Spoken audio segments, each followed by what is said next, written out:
بسم اللہ الرحمن الرحیم۔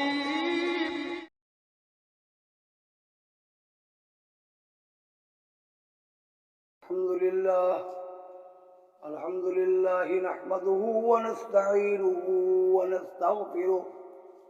ونستغفره ونؤمن به ونتوکل علیہ ونعوذ باللہ من شرور انفسنا ونعوذ باللہ من شرور انفسنا ونعوذ باللہ من شرور انفسنا ومن سیئات اعمالنا من يهده الله فلا مضل له ومن يضلله فلا هادي له ونشهد أن لا إله إلا الله وحده لا شريك له ونشهد أن سيدنا وسندنا محمدا عبده ورسوله أما بعد اللهم صل على محمد عبدك ورسولك وصل على المؤمنين والمؤمنات والمسلمين والمسلمات۔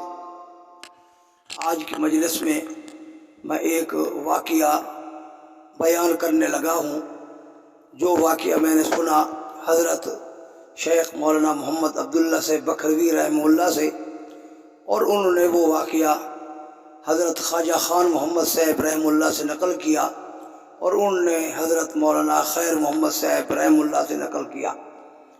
اور واقعہ جو پیش آیا وہ آیا حضرت مولانا خیر محمد صاحب رحمہ اللہ کے ساتھ۔ واقعہ یہ پیش آیا کہ حضرت مولانا خیر محمد صاحب ایک غیر مقلد عالم سے دوستی رکھتے تھے، اور اس کے پاس آتے جاتے تھے زیادہ، اور ان کے پیچھے نمازیں بھی پڑھتے تھے۔ وہ فرماتے ہیں کہ ایک مرتبہ میں ظہر کا ٹائم کا گیا ہوا تھا، ظہر کے بعد، اور دیر تک گپ شپ کرتے رہے ہم۔ عصر کا ٹائم غیر مقلدین عصر کی نماز جلدی پڑھتے ہیں، لہذا مثل اول جب ختم ہوئی تو انہوں نے اذان کہی۔ اذان کے بعد مقتدی ان کے آ گئے، میں ان کے ساتھ بیٹھا ہوا گپ شپ کر رہا تھا۔ پھر ہم دونوں اٹھے اور فوراً ہم دونوں پیشاب کے لیے تقاضے کے لیے چلے گئے، قضاء حاجت کے لیے۔ جب واپسی آئے دونوں تو وہ سیدھا غیر مقلد عالم سیدھا مصلی پر چلا گیا نماز پڑھانے کے لیے۔ میں اس کو آواز دیتا رہا، بھئی آپ نے وضو نہیں کیا، بھول گئے ہیں، کیوں آپ بغیر وضو کی نماز پڑھانے جا رہے ہیں؟ نہ مقتدیوں نے اعتراض کیا، نہ اس نے میری بات سنی اور جا کر نماز پڑھا دی۔ میں وضو والی جگہ پر وضو کرتا رہا، اور وضو کو میں نے لمبا کر دیا، دیر کر دی۔ جب اس نے سلام پھیرا تو میں نے کہا، مولانا صاحب آپ بھول گئے ہیں، آپ نے وضو ہی نہیں کیا، قضاء حاجت سے فارغ ہونے کے بعد آئے اور سیدھے مصلی پر چلے گئے۔ میں آپ کو آوازیں دیتا رہا، آپ نے توجہ بھی نہیں کی۔ انہوں نے بتایا کہ ہمارے نزدیک بغیر وضو کے امام اگر نماز پڑھائے مقتدیوں کی ہو جاتی ہے، امام کی نہیں ہوتی۔ میں اپنی پڑھ لوں گا، مقتدیوں کو دیر ہو گئی تھی، دیر تک انتظار کر رہے تھے، تو دیر ہونے کی وجہ سے میں نے کہا ان کو میں پڑھا دوں، تو میں نے ان کو پڑھا دی۔ اب وہ چلے گئے، اب میں وضو کر کے اپنی پڑھ لیتا ہوں۔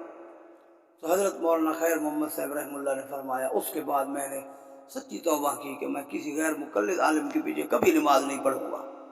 اس واقعے میں یہ عبرت بیان کی گئی ہے کہ غیر مقلدین کے پیچھے نماز نہیں پڑھنی چاہیے، کیونکہ ان کا عام فتویٰ ہے خون نکل آئے تو اس سے وضو نہیں ٹوٹتا، اتنی ہوا خارج ہو جائے جس کی آواز نہ آئے اور بدبو بھی نہ آئے، اس سے وضو نہیں ٹوٹتا۔ اور بغیر وضو کے، اور بلکہ امام پر اگر غسل واجب ہو تو وہ بھی اگر نماز پڑھا دے تو مقتدیوں کی ہو جاتی ہے، امام دوبارہ پڑھ لے۔ اللہ تعالیٰ سے دعا ہے کہ اللہ تعالیٰ ہمارے ایمان کی، عمل کی حفاظت فرمائے۔ وآخر دعوانا الحمد للہ رب العالمین۔